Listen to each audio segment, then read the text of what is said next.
Everyone knows that the tycoon Xiao Yi has eyes for no one but me. I'm the white moonlight he's treasured in his heart since we were teenagers, the one he's spoiled to an almost terrifying degree. When he looks at me, his gaze is so gentle it could drown a person. What he doesn't know is that the woman he keeps outside our marriage has been sending me explicit, taunting photos. Still in the dark? We've been together for 2 years. 4 months ago, at the hospital entrance, Xiao Yi helped me out of the car as carefully as if I were made of glass. I just learned I was pregnant. No matter how busy he is, he never misses a single prenatal appointment. I rested a hand on the small swell of my belly, bitterness flooding my chest. What I once thought of as our sweet little miracle now feels like a lead weight. What's wrong? Are you feeling unwell? He slipped an arm around my waist, lowering his head, worry sharpening his voice. His concern is never feigned. He notices the tiniest shift in my mood. In 5 years of marriage, he has never changed. He puts me first in everything. The house and cars are all in my name. I have open access to the company's books, and every penny of profit is wired straight to my card. All our friends say I must have burned incense in a past life to deserve Xiao Yi. I used to believe it, too. But how can the same man who loves me so fiercely have hidden another woman for 2 whole years? Mr. Xiao, bringing your wife in for another checkup? The doctor greeted us cheerfully, tugging me back from my thoughts. I swallowed the ache in my throat, lifted my eyes to Xiao Yi, and told him I was fine. The nurse beside me teased, "Mrs. Sher, you're so lucky. If my future husband were even half as good as Mr. Xiao, I'd be content." Another nurse chimed in, openly envious. Exactly. These days most men use work as an excuse to let their wives come alone. A CEO who still shows up every single time, rare. Praise that once tasted sweet now cut like a dull blade, again and again, until I could hardly breathe. Yes, he seems to love me, so how could he have spent 2 years entangled with someone else? What am I supposed to do? What about our child? It's fair to say part of the reason Xiao Yi became a tycoon at all is me. On the day a reporter asked how he'd clawed his way to the top, he stared into the camera, eyes sorrowful yet resolute, and answered, "To be worthy of her." That single sentence won over legions of fans, spreading even beyond our borders. Everyone wondered who her could be. At the time, I had no idea he meant me. My only memory of him from high school was of a tall, taciturn boy in black-framed glasses. We'd hardly spoken. The single time he did speak to me was at my farewell party. As class president, I was popular. News that I was going abroad to study leaked, and the class insisted on throwing me a send-off. As I left, Xiao Yi ran after me. I remember him mostly because, for the first time, I saw the deep sorrow in his eyes behind those lenses. From a crumpled pocket, he pulled a carefully wrapped crystal ball, the pink kind I'd been given so often as a child that I was tired of it, yet clearly expensive for him. His family was poor. Everyone knew it and tried to be kind. But kindness, in the brittle armor of a teenager's pride, can feel like pity. See classmate Sher, see could I have your contact? I might never see you again. He stammered the whole sentence, then dropped his gaze, tugging at his too small clothes. In that moment, the boy's shame was laid bare. I smiled and accepted the crystal ball. Of course. Thank you, I love it. Even now when I tease him about it, Xiao Yi's ears flush red. I love to pester him. So you've liked me since then? He always answers patiently. Earlier than that. I finally learned how much earlier when I found a diary in his study, his secret love diary. From the first year of high school until I returned home, 7 full years. A tome as thick as a dictionary, every page crowded with the words the boy could never speak. I was stunned. I'd never imagined someone could love another so completely. Yet this same man, who loved me so fiercely, chased excitement and kept a woman outside our marriage for 2 years. Back from the hospital, Xiao Yi ran my bath himself. The maid could have done it, but he insists on doing everything for me himself. Nothing about me can be careless. And he's kept that promise. In 5 years he has never wavered. That's why I never doubted his love. My family is merely middle class. My parents used all their savings to send me abroad. With his current status, I have nothing worth coveting. Lulu, the company needs me tonight. I'll have to work late and probably won't be back.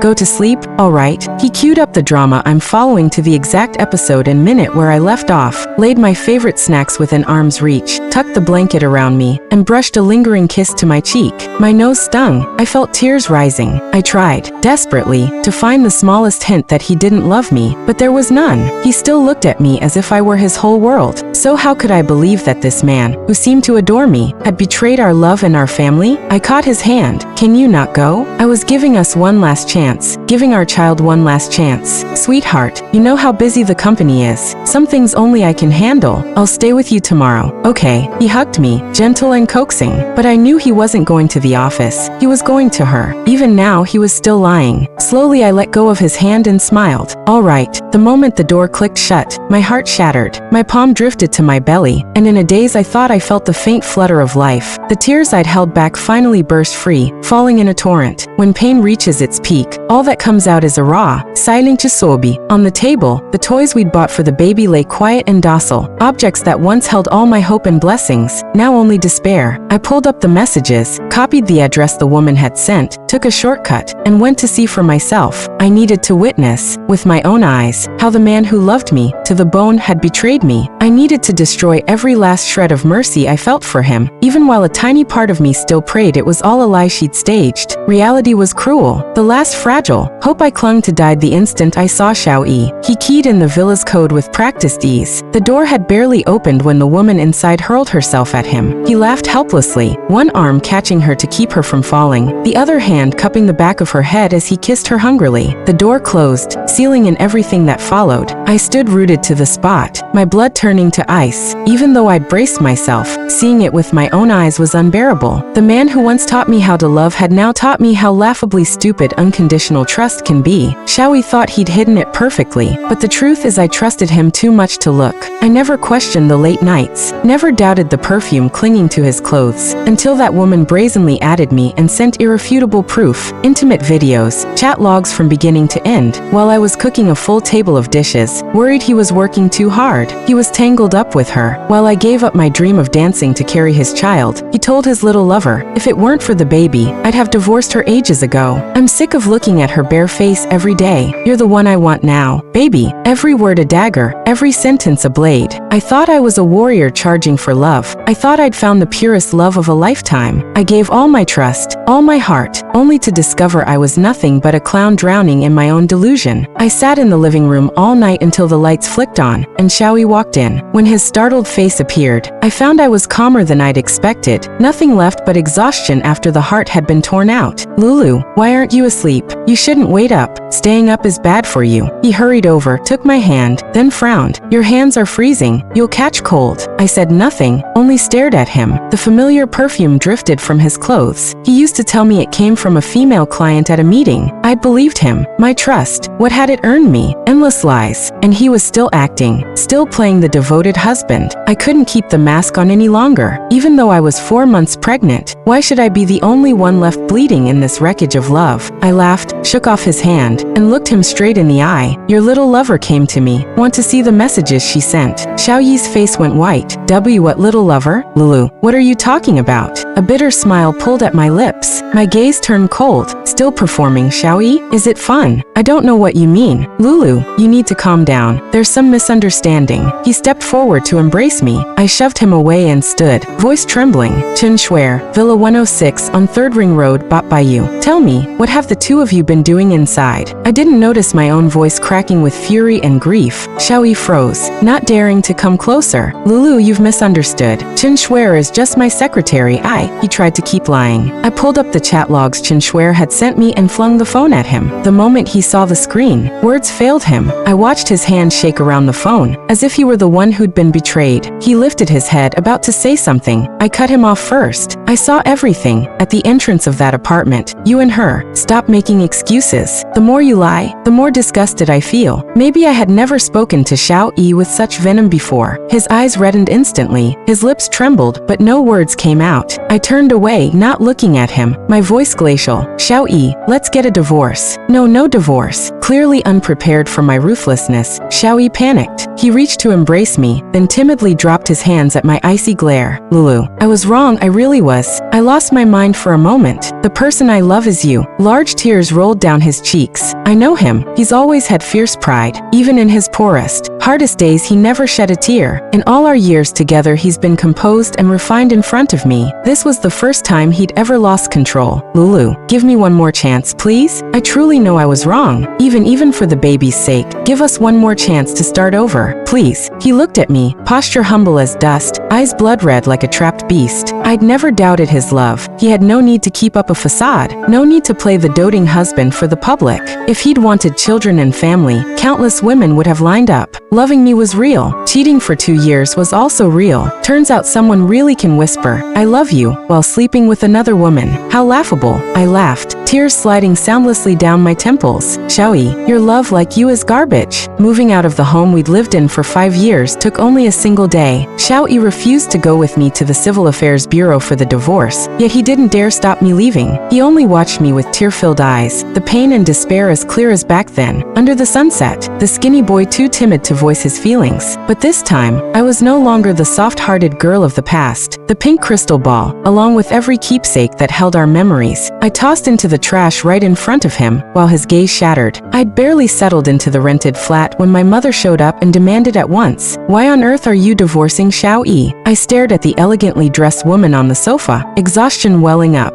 No need to guess, Xiaoyi had gone to her. I'm the only daughter. In theory, I should have been doted on. Instead, the bond between us felt more like superior and subordinate. What she wanted was a perfect, obedient daughter who could yield huge returns. Whether that daughter was me hardly mattered. She never loved me, at least I never felt it. From childhood, she trained me like a robot, cold and exacting. If I wasn't flawless, I didn't eat. Even now, the fear carved into my bones made me tremble in front of her. I drew a slow breath, forcing calm. He cheated. My mother froze, clearly not expecting that answer. Of course, Xiaoyi wouldn't volunteer it, and she wouldn't bother to ask. Her tone softened at once, almost cajoling. Still, you can't be so impulsive, Lulu. All men stray. Look at Xiaoyi's status. Someone like him treating you so well is already rare, and you're carrying his child. No matter what, you'll always be Mrs. Xiao. Such wealth, cherish it. What are you throwing away? Maybe it was everything that had happened, or maybe I'd finally grown up, but years of resentment erupted. Do you care about me, your daughter, or about your so-called Mrs. Xiao title and your own face? I screamed it, days of mental torment pushing me to the brink. The pulse in my womb lashed my nerves every second. In that moment, I was no longer the poised, obedient, prize-winning dancer. I was a disheveled madwoman. I grabbed the woman on the sofa and shoved her out, uncaring. Get out! Get out of here! Go! I slammed the door. Through it, I could still hear her furious curses. Shirlu, have you lost your mind? Open this door. Ungrateful wretch. I raised you, this is how you repay me? If you dare divorce him, I'll disown you. When her voice finally faded, I slumped against the door in the dark. During the scuffle, one of her stilettos had come off. It lay crooked on the floor. I stared at it until my vision blurred, helplessness and grievance washing over me. I buried my head in my arms and sobbed. All my life I'd been everyone's object of praise and envy, only I knew the rot beneath the gilded surface. I stocked up on groceries, locked myself inside for 3 days and nights, and refused to open the door or answer messages. Each day I only called through the door to tell Xiaoyi I was still alive, so they wouldn't break in. During those 3 days I thought everything through, and in the end I decided to terminate the pregnancy. I didn't want any further tie to Xiaoyi. I didn't want a child born without a father. I didn't want the ordeal of childbirth and a ruined figure. Once I'd been willing to bear his child and sacrifice my dancing career, but no longer. I chose a bright, breezy day when Xiaoyi was away and slipped out alone. I personally ended that little life. No one could be more pained than I, once the person who looked forward to this baby most, now the executioner who killed it for my own sake. In a daze I wandered the streets and ran straight into Chen Shuer. Sunglasses covered half her face, but I recognized her at once. If I were you, I wouldn't shamelessly cling to Xiaogich. Think you're the only one with a belly? I've got one too. I warn you, stop dragging out this divorce, or I'll make sure you walk away with nothing. She looked haughty, yet beneath thick makeup she couldn't hide her haggardness. Whether her words were true or not, they made me sick. The thought of Xiaoyi sleeping with this woman countless times, maybe even having a child, sent bile up my throat. My hormones were in chaos. Morning sickness was at its worst. My temper flared uncontrollably. Before I realized it, I'd slapped Chen Shuer to the ground. Her scream snapped me back. Passers-by gathered, pointing fingers. Chen Shuer sprawled, one cheek swollen, her sunglasses flung aside to reveal purple eyeshadow bruises. With her delicate, innocent face she tearfully accused me. How can you hit people for no reason? Next to her polished fragility, I looked unkempt, mentally unsteady, a lunatic escaped from an asylum. Well-meaning strangers rushed to defend her. Some even shoved me. I tried to explain, but my mouth opened and nothing came out. My ears rang, the world blurred, faces twisted, closing in, mouths opening and closing without sound. My head exploded in pain. I wanted to run but couldn't. Someone pushed me. I lost balance and crashed to the ground. A scream cut through the buzzing, then everything went black. When I woke, I was in hospital. Some instinct made me reach for my belly flat. It's not your fault. The perpetrator has been caught. Your condition is fragile. Right now you need rest. I turned slowly. The speaker was my dance mentor from abroad. His expression was complicated, hesitant. He wanted to comfort me, but didn't know how. He needn't have bothered. I'd been on my way to abort the child anyway. The mountain crushing me day and night was gone. I should feel relieved, but I couldn't smile. I felt gouged open, as if someone had torn a bleeding chunk from my heart. Once the baby I'd longed for most, whose name I'd already chosen, whose tiny clothes and toys I'd bought, was now gone by my own hand. I had no choice. The mental torment was driving me insane. Cry if you need to. You'll feel better. Like a signal, the dam burst. Tears flooded out, from quiet gasps to rending sobs. Only I knew how much pain I carried, alone, with no one to tell. In the end, they gave me a sedative. The doctor said my emotional swings were dangerous. As I drifted under, I saw Xiao Yi burst through the ward door frantic. When I woke again, I felt clearer. At least I no longer cried at everything. Perhaps I was ill, mentally. Lulu, are you okay? Are you hurt? The moment I stirred, Xiao Yi seized my hand, leaning close. The calm I'd found evaporated. Agitation surged. Let go, I snapped, voice hoarse. Lulu, I was wrong. Don't be angry. We'll have more children. Don't be mad at me. I can't live without you. I swear I'll never do it again. The mighty tycoon knelt at my bedside, almost in tears. All I felt was disgust. A nameless fire raged inside me. Any contact with Xiao Yi triggered panic and fury. Let me go. Let me go. Get out. Out. Out. I thrashed, screaming. Xiao Yi jerked back 2 steps in alarm. All right. I won't touch you. Calm down, Lulu. I won't touch you. Only when he retreated to a safe distance did my breathing slow. The doctor and my mentor rushed in to check on me. I clutched my mentor's hand, sobbing that I pointed at Xiao Yi and screamed, "Make him leave. I don't want to see him." Xiao Yi's face went ashen. His eyes locked on the hand I was clutching around my mentor's. He stared for a long moment, until the nurses finally ushered him out. "Shirlu, are you alright?" Guqiu, my dance mentor, sighed but didn't pull his hand away. He let me grip it while he sat down on the stool beside the bed. I sniffed, waited a bit, and gradually came back to myself. Embarrassed, I let go. "Professor Gu, why are you here?" Guqiu had been my instructor abroad, long settled overseas. He had prized me more than any other student, his star pupil, one might say. After I returned home, we'd grown distant. First because I poured everything into Xiao Yi and drifted away from dance. Later because I decided to give up my career entirely to have a child. I still remember the day I told him. He lost his temper. He had such high hopes for my talent. I disappointed him. Later he apologized and said he respected my choice. But after that we never spoke again. Seeing him now, I felt ashamed. "I'm back for a short trip," he said, eyeing me with a look I couldn't read. "How did you end up like this?" Years had passed, yet he was still as blunt as ever. I lowered my head, not knowing where to begin. Tears welled up again. On my phone back then I declared that every person has their own happiness, that an ordinary, loving little family with Xiao Yi was the greatest happiness I could imagine, the one thing I'd always longed for and never had. Then the slap of betrayal came, so sudden it almost crushed every last nerve. Seeing my silence, Guqiu sighed and flicked a business card onto the blanket. "In 3 months my company has a performance. If you want in, it's up to you." He gave me a long, steady look, then walked out. I picked up the card with shaking fingers. Tears fell in heavy drops. I knew this was the final favor he was willing to extend. For old time's sake, I wouldn't waste it. Going abroad with Guqiu was my only way to escape Xiao Yi. His presence here would drive me insane. The blow he dealt me was fatal. I no longer cared about finalizing the divorce. I only wanted somewhere I'd never see him again, somewhere I could heal. The day I left, I told no one, not even my mother, who had called repeatedly. Yet at the last minute, Xiao Yi still found me, eyes bloodshot. He blocked my path just before boarding. "So you insist on divorcing me to run off with this man?" He was livid, voice shrill, as if I were the one who had betrayed our marriage. A few days' distance had steadied me, but Xiao Yi could still ignite my rage in seconds. "Don't project your own filth onto everyone else." I dug my nails into my palms to stay lucid. Xiao Yi laughed wildly. "I'm filthy? Then what about you? A about to jet off with him and still claim,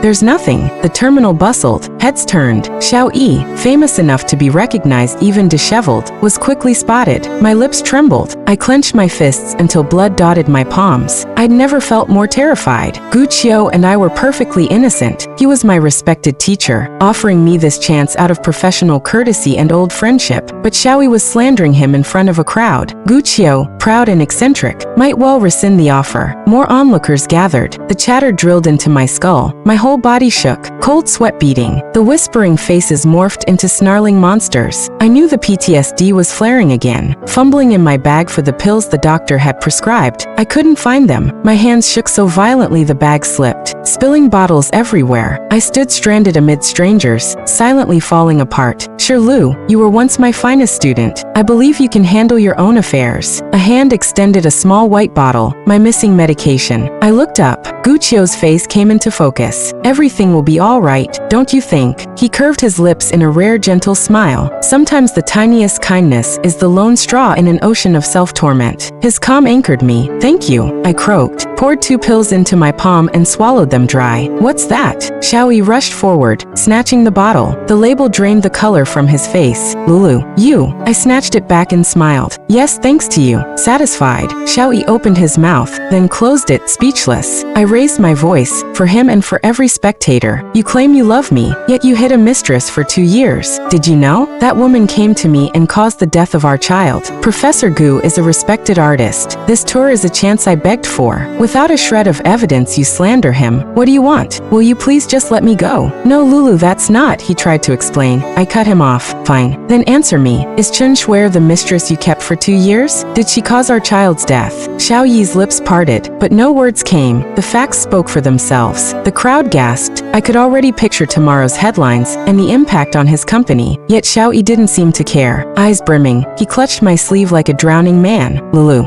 I really know I was wrong. Don't leave me, please. Let's start over, okay?" Who could say he didn't love me? He looked utterly sincere. Gu Qiu watched quietly. The onlookers waited for my decision. I drew a slow, deliberate breath and brushed Xiao Yi's hand away. "Love can't feed you, and rotten love poisons you. Professor, the gate must be closing. Let's go." Gu Qiu nodded and followed. Security blocked Xiao Yi as the crowd was dispersed. I boarded the plane to a foreign land, my heart at peace. The scene at the airport had been deliberate. I laid the blame for the lost pregnancy on Chen Shuer. In truth, I had already decided to abort. The baby could never have survived, but I wanted them to tear each other apart. I hated them both, yet for the rest of my life I refuse further dealings with such people. They are unworthy. Abroad, I asked Gu Qiu to find me a discreet address, so Xiao Yi couldn't track me. I cut off all news from home and focused on healing and dance. Reaching my previous level in 3 months was hard, but the performance went smoothly enough. With my troop support, I overcame the PTSD and stepped out of Xiao Yi's shadow. Once life stabilized, I changed bank accounts and sent my parents a fixed monthly allowance. I no longer craved their love or clung to any last illusion. Our relationship would be simple. They raised me small, I'll support them old. Beyond that, nothing ties us. There was never any true affection. A year later, after a performance, Gu Qiu pulled me aside. "Xiao Yi is going to prison. Do you want to go back and finalize the divorce?" It had been so long since I'd heard that name that I paused, then realized I felt nothing. "All right," I nodded. Time to close that chapter. The stories Gu Qiu told me were dizzying. After I left, Xiao Yi collapsed. The airport scandal had tanked the company's stock, but instead of damage control he'd turned on Chen Shuer. She retaliated online, and the spectacle was ugly. Rumor had it he'd flown abroad searching for me, fruitlessly. Not long after returning, he'd run Chen Shuer down with his car and received a life sentence for manslaughter. I sighed, nothing more. I'd expected a fight over the divorce, yet Xiao Yi agreed immediately. Behind glass he looked haggard, the years carved deep.